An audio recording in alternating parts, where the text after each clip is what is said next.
You're watching BJ, Robin, and Tom on today's THV This Morning.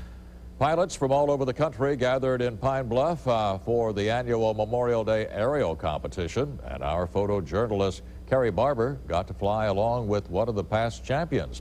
Let's see how he did this year. Wynn Noble has details.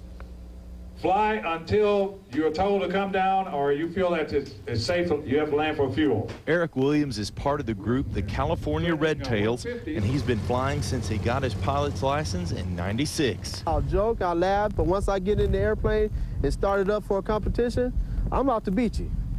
And they know it, that's what makes it fun. But it seems like he's been looking to the skies all his life. After all, he grew up right next to an airport. The airplane will always fly overhead, and every time I hear the airplane, I would run outside and look at it.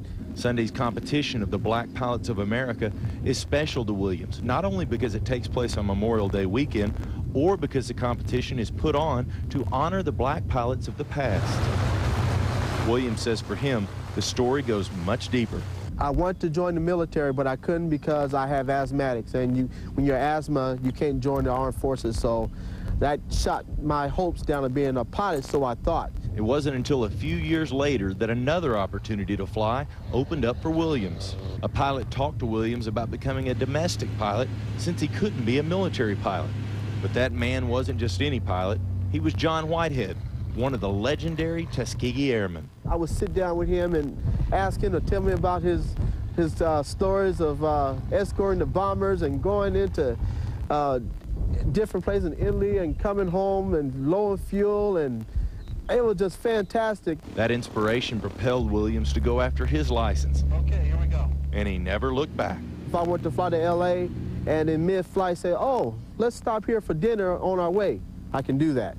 It's just the freedom to go to places quicker, the freedom to deviate wherever you want to go. No matter how Sunday's competition turned out, it floated just to the right of my propellers. Williams says he's always looking forward to the next time he can honor the man that inspired him to fly. As soon as it's over with, I'm already regretting that it's over with. As soon as I get home, I'm looking forward to the next year. Wynn Noble, today's THV. Turns out Eric Williams wasn't able to pull out a win this year, but he says he's already looking forward to another shot next year.